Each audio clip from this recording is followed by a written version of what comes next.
Welcome to the Writer's Game Podcast, where we help you magnify your voice and monetize your message. And now, let's get into the show.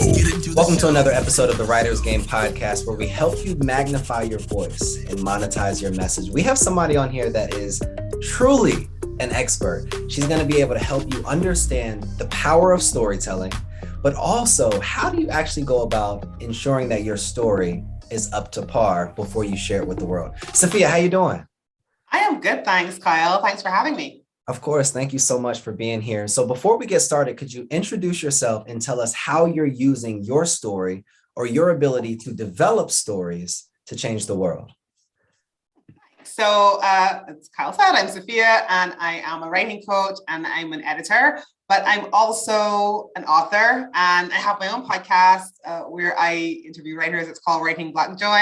I'm sure you'll ask me about it if you want more information, but that's just where it's just a little passion project I have of really highlighting Black writers from all over the world. So that's my podcast. But as I said, I'm also an author and I'm a writing coach and an editor. So many hats. I love that. And it's so interesting when people introduce themselves that they go to a lot of their professional titles. But I want to know, who are you outside of your titles and the hats that you wear professionally? I'm so many more things, and I guess that's probably the best thing to say. Who am I? So as we were just discussing, I live in Barbados. So I've lived many different places. I've lived in the UK, I've lived in Tanzania, I've lived in Canada, but I'm in Barbados now. Grew up here and have been here for the last sort of 10 years. And I love conversations. I like the sunset. I live close to a beach, so it's perfect. I love a good beach sunset. And I love traveling and I like meeting people from different places. I have a nephew and I have a new niece who's like 6 weeks old.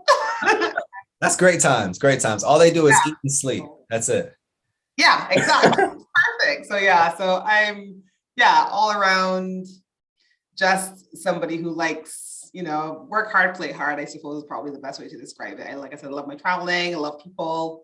And also I like writing. That's something that I really enjoy outside of the professional arena. So that is a lot of who I am. Of course. I remember when I was working in education and it showed the many hats that a teacher wears. And it's mom, dad, educator, counselor, all of these different things. And it's the same thing with professionals and entrepreneurs like yourself. And we wear all of these hats personally, but then all of these hats professionally as well. But one of the different things that I can tell that you're passionate about is writing. When did you, could you tell me the story about when you first knew and fell in love with writing? I was young. I think I fell in love with writing as a reader. My sister always tells me like I was reading from the time I was 3 years old, because I have an older sister and both of my sisters are educators, by the way. So I totally understand what you mean. But my older sister says, I guess she's maybe like 2-3 years older than me, and not maybe, she's 2 or 3 years older than me. And I see her reading. She's an avid reader and I wanted to read as well. So I've been reading from the time I was young. And I think that is when I really fell in love with words, with stories, with this idea that writing can take you somewhere else. It can kind of transport you. You can be reading something and you can just be somewhere else. And I love that about it. And I always wanted to write. I always thought I was going to write fiction, like fantasy fiction, because that's what I was reading when I was younger. So I was like, I'm going to write this epic fiction that's going to be so complicated. It needs its own book to describe it. And I was always going to do that. And then, because writing was quite enjoyable for me, I used to do things like I would write music, I would write song parodies, I would write all kinds of things. And when I started traveling in like university age, when I was living in the UK and doing a fair amount of traveling, then the very first sort of trip I took, I was like, it was so much fun and it was amazing. And I was like, I'm going to remember this trip for the rest of my life. And 6 months later, I was like, I can barely eat. And so I decided the next time I travel, I am going to write about it. And that was my way of kind of remembering the experience. And at that time, I started sending emails. Like I just had friends and family that I would send emails to, and it would be almost like a little, this is where we went, and just write stories about where we were traveling to and people that we were meeting and stuff like that. And that is kind of how I actually fell in love with nonfiction. And it surprised me because I always thought that I would write fiction, but I love nonfiction. And that is how I started writing nonfiction, through traveling, and then started a blog a few years ago. And yeah, we went from there. There's so much packed in this. Like, I feel like it's interesting because I have these conversations often, and people can't really pinpoint the moment that they fell in love with either their voice, or they realized their voice, fell in love with writing, or got their inspiration to do what they're doing today. So for you to say that gives me so much joy. And I just really appreciate you sharing that. I think one question that I have, one thing that you said that writing allows you to travel to places, right? Yeah. And I want to hit on that really quickly. And this question may stump you a little bit, but I just want to explore it. Mm-hmm. If your writing could take you to any place, where would you want your writing to take you?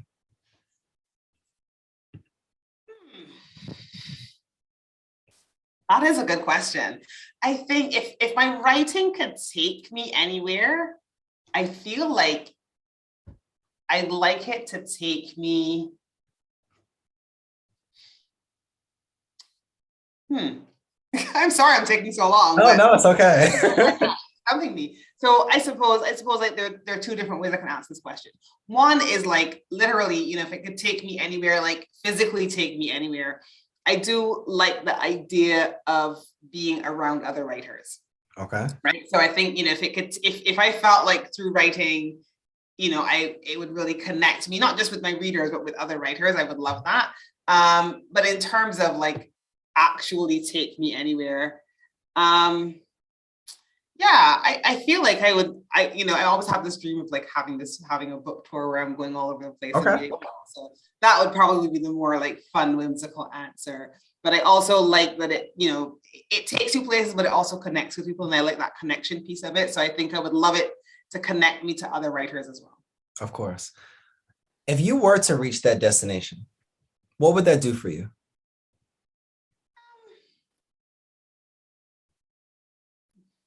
I think a part of it is, I don't want to use the word ego, but I think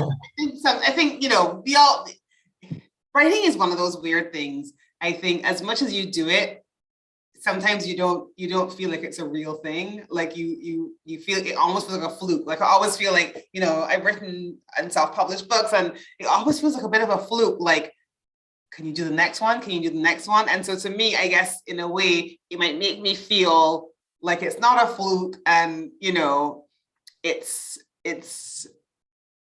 or more that I guess you find other people who kind of understand you and realize that every book is different. And so it's not that it's a fluke, but it's just that, like I said, every book is different, and you sort of have other people who understand that. So I suppose for me, it would be that community of having other people around me who kind of understand how I feel about writing and maybe validate me a little bit. Because who doesn't want to?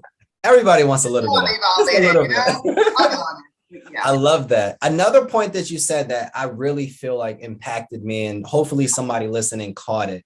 You said that when you were writing, it helped you, like in your first travel, 6 months later, you thought you would remember that trip forever. 6 months later, you forgot about it. So then you started to really document your traveling experiences so that you could remember it. Mm-hmm. Talk to us about the importance, because everybody throws out the word legacy. Often throws out the word legacy, but they don't have a book. Throws out the word legacy, but they don't have a blog. They don't write any experiences or any of their knowledge down. Talk to us about how writing can help you be remembered forever. Yeah, I think, like I said, I grew up reading. And so to me, I think that writing really captures a moment in time, and it leaves it for the next generation. And so I do think it's important to write to leave that legacy, because I think, it's so funny. I just was interviewing for my own podcast, and we were talking about oral histories. And I know that for many, many years, that is how things were passed from generation to generation. But I think, you run the risk of loss with oral histories, whereas with writing, you're capturing that moment, that time, that place, that person's experience, and you're kind of passing it down for the next generation. And part of the reason I think that's important is because I think, sometimes when I think about the books that I would read when I was growing up about, back in the day, maybe a couple centuries ago or whatever, I feel like you only get a part of the picture, right? You don't necessarily have the stories of the everyday people living their everyday lives, because that was never deemed important enough to capture. And at that time, and even up to recently, to me, there are a lot of gatekeepers who were deciding what was published and what wasn't published and that type of thing. But now I feel like there's so much leverage, right? There's so much space for you to write and leave a story for the next generation of people who want to know, like, what was that ordinary person doing on a Thursday afternoon, right? You might think, oh, nobody cares about that. A really good example is, and I use travel examples because, like I said, I love traveling, and it's my love. But I always think about when I was living in Tanzania, I was just writing down the experiences that I was having. I was working with a charity down there, and I was writing about like the public transportation that we were taking and the going to the market and stuff like that. And people were interested because it kind of gave them an insight into another place, right? And you might think, oh, well, nobody cares what happens when I go to the market. But you might not think that right now, but in 20 years time or 50 years time, somebody will be fascinated by that story. Somebody will be fascinated by it now, but they will also be fascinated by it in 50 years time. And so I think now that we have this opportunity to put our stories out there in a way that might not have been available to the ordinary person 50 years ago, it's a great time to leave that legacy through writing your story and sharing your experience and kind of, widening the sort of pool of experiences that people will be able to understand going forward in the future. Yes. You're speaking my language. You're definitely speaking the same language. What is your story? Because oftentimes, especially as writing coaches, right, we are so we're so focused on helping others develop their stories. We're so focused on the development, the unpacking, the planning, the publishing, all these different things. But sometimes there's pieces, like you said earlier, pieces of our stories that we either never get the chance to share or are never in a space where we feel comfortable to sharing. What is a piece of your story that you haven't shared yet, but you know that it will empower other people? I haven't shared it yet. Wow. So one of the things that I definitely have shared a little bit about is my mom passed away when I was 9. And my dad passed away when I was in my early to mid 20s. And so those things had a lot of impact on me in terms of, I guess, almost feeling like an outsider. I think that's probably the thing that I don't share a lot about. But even growing up as a teenager, my dad raised us. And I always say, like, I think he did a pretty good job given, that he had to raise 3 girls, poor guy, in a house full of teenage girls. And still to this day, I take my hat off. I don't know how he managed it. Bless him. That's tough. For me, a part of it was definitely feeling a bit like an outsider, because feeling like, at that time, everybody I knew, even if they only had one parent, it was a mom, right? Or they had both parents around. And I couldn't, just feeling like I was missing out, right? And feeling like, was there some crucial knowledge that I was missing out on because I was growing up without, I'm a girl going into a woman, not having that woman there. Yes, I had aunts, I had grandmothers and whatever, but like it always felt a little bit of an outsider.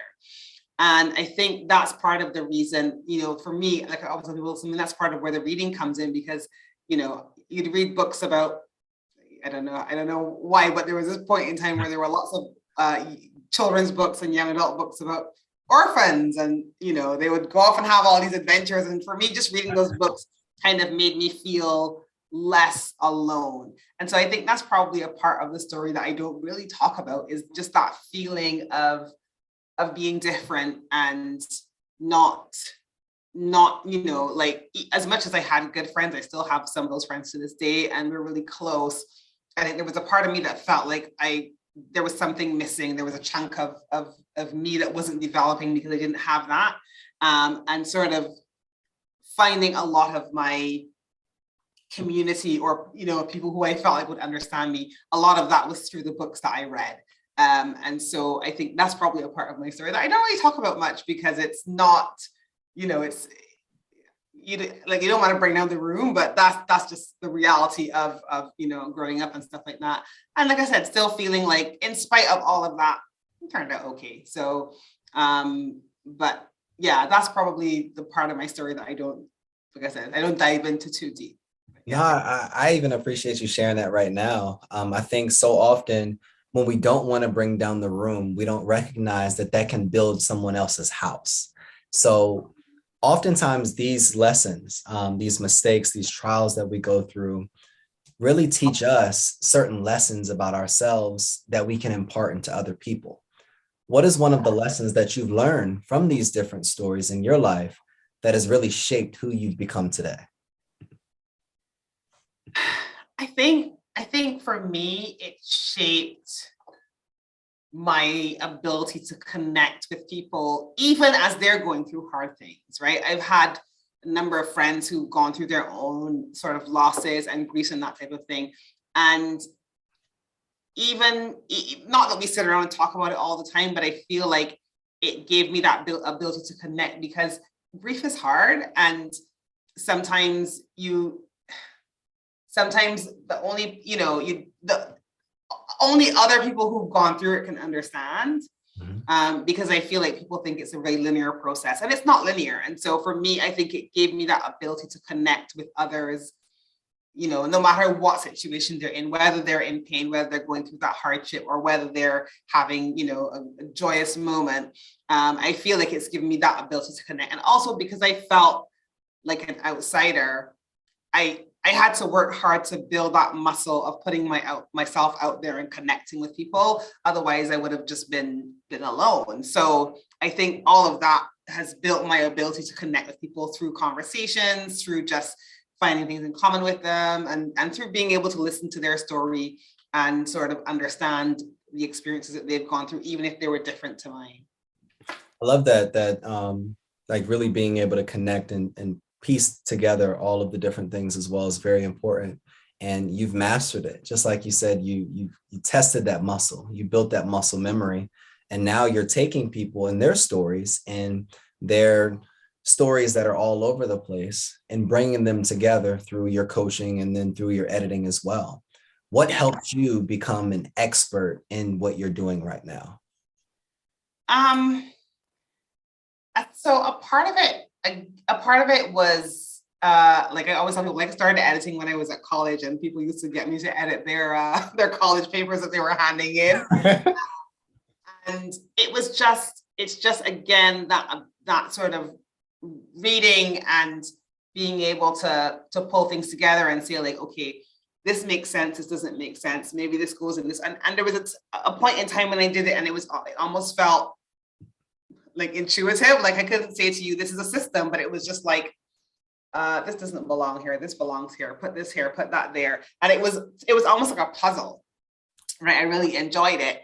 And as I continued to do it more and more, I think I then began to understand what is it about, between courses that I've taken, but just the time that I put in doing it, beginning to understand what is it that makes stories connectable and relatable, and being able to let people, to guide people when they're telling their story. But the reality of it is, I think quite often people think as an editor, and they worry that when you have your work edited, that your own voice gets removed and it kind of becomes very generic and that type of thing. But that's not really what editors do, or what I do as an editor. It's more a matter of ensuring that the story that you want to tell is the story that you've told, right? Because sometimes you write and things come out all over the place, or you sort of, I remember this, and as you start to write, I remember that, or it takes you a while to kind of develop your voice in the story so that the end sounds completely different to the beginning. And the whole point of having a coach or having an editor, to me, is just to have that external lens to like help you bring your story together in a way that just makes it very relatable to somebody else who's reading it. And so for me, like I said, it's probably reading a lot, having a lot of conversations, but also just practicing a lot of doing that for a long time, I would say. What is one, so somebody's listening right now, they're in love with the conversation, by the way, but they're trying to figure out how they can connect the dots within their story. They're trying to figure out how to make their story better. What is one of your top strategies, or just one strategy that you would leverage or that you would recommend to that person so that they can understand how to at least connect the dots of the story? So I have this sort of belief that good stories are almost always stories of transformation, right? They're almost always stories of a transformation from maybe a point in your life. Maybe it's you transform from career, or it could even be transforming from, like a single person to a wife, from a wife to a mother, from somebody who's married to somebody who's divorced. Like I feel like all stories have that pivotal moment of transformation.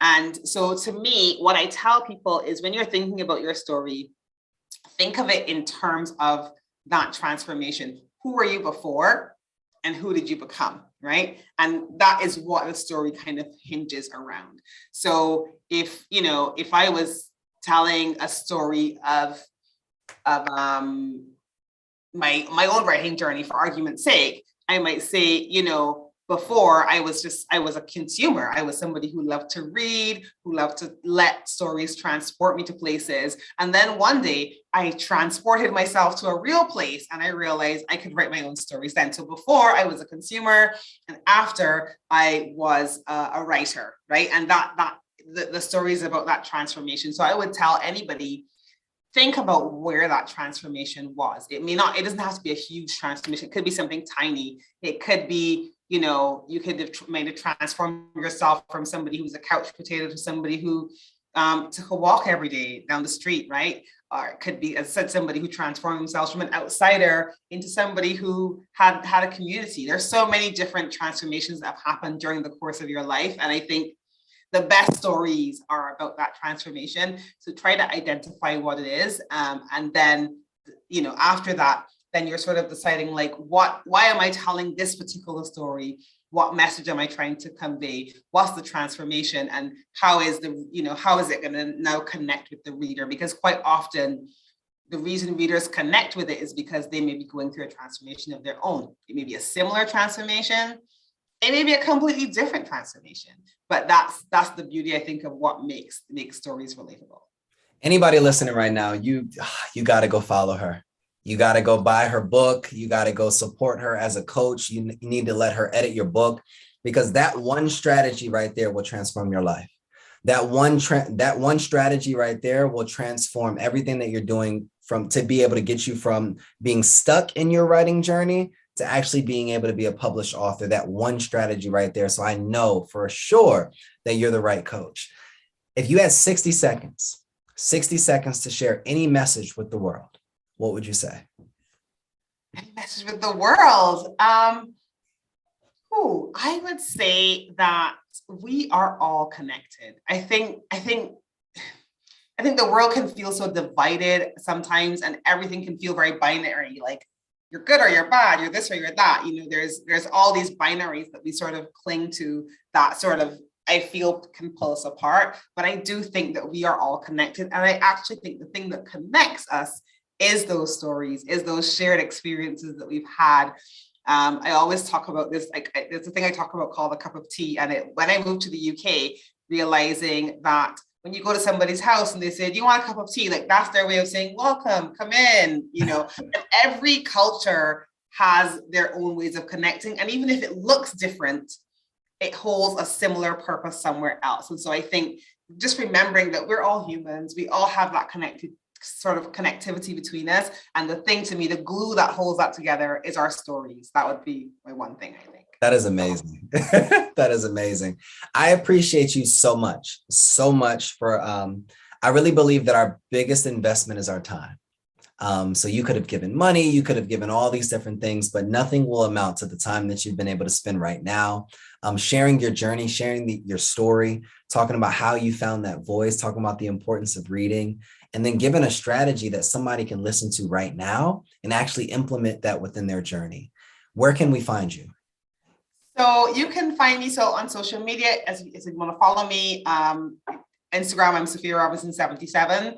And come and follow my podcast, my alter ego, Writing Black Joy. I interview so many different writers, and they give a lot of their own tips and strategies as well. And it's so, I think, like I said, I think if whenever I give any writers or any creators advice, it's like never write alone. Okay, there's always get that support. It could be a coach, it could be an editor, but also have those fellow writers. And so I've tried to create that through my podcast as well. So come follow me on Writing Black Joy and follow me on Instagram. And yeah, that's where you can find me. My website, SafiyaRobinson.com, and you'll find me there. I appreciate you so much. Again, everybody listening right now, please go support her. Please go support her on all of the different channels. Subscribe and like her podcast as well, because this is what it's about. It's about understanding that we are all connected. It's about building that community so that we can be able to align our stories so that we can help others get to their calling in life. This is another episode of the Writers Game podcast where we help you magnify your voice and monetize your message. We'll see you guys next episode.